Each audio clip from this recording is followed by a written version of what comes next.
breaking news from WRAL. Coverage you can count on.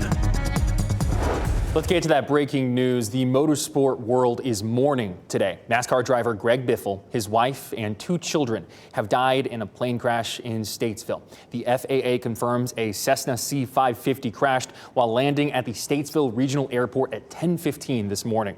Biffle, known fondly as the Biff, was named one of NASCAR's 75 greatest drivers. We have team coverage tonight from his legacy in racing to his work helping hundreds in the aftermath of Hurricane Helene. Let's go first to Brian Schrader in the WRAL Live Center.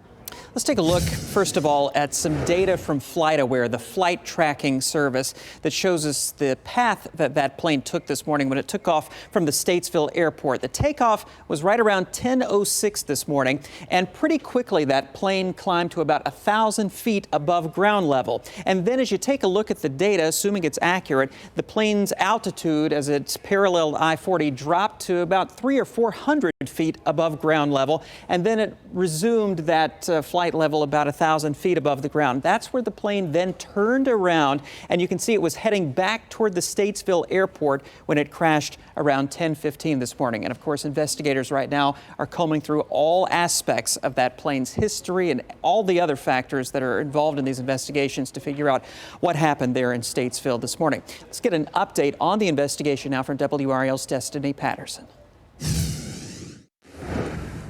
This video shows Greg Biffle's Cessna 550 in flames at the Statesville Regional Airport Thursday. Close friend Garrett Mitchell, also known as Cletus McFarland, confirmed the 55-year-old, his wife, and 2 children were on their way to see him. 2 pilots were also on board.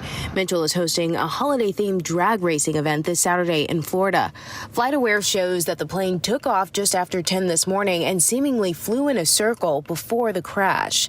Approximately 10:15 a.m., we got a report of a corporate jet that crashed off the end of the runway on the east end.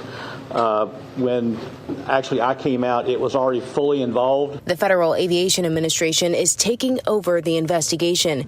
An aviation expert tells me investigations will need to determine whether the crash was the result of an engine failure and/or foggy and wet weather conditions. They'll also look through the mechanical history of the plane. Destiny Patterson, WRAL News.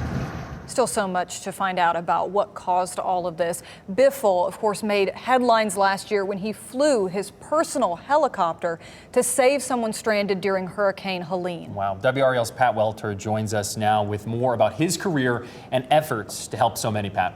Yeah, Louis, just an absolute tragedy. This is a guy that not only contributed greatly to his sport, but also the North Carolina community.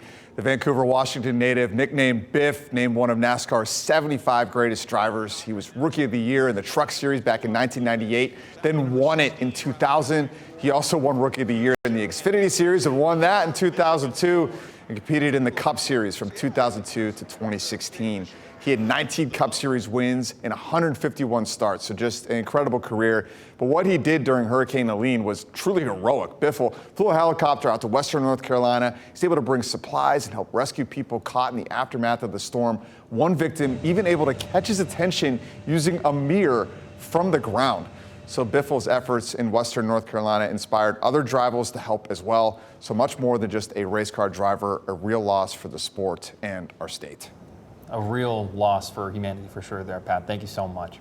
Now, NASCAR has not yet released a statement. North Carolina Representative Richard Hudson posted online to highlight Biffle's focus on helping others. He said, in part, the last time I spoke with Christina, just a couple of weeks ago, she reached out to ask how she could help with relief efforts in Jamaica. That's who the Biffles were. You can check out all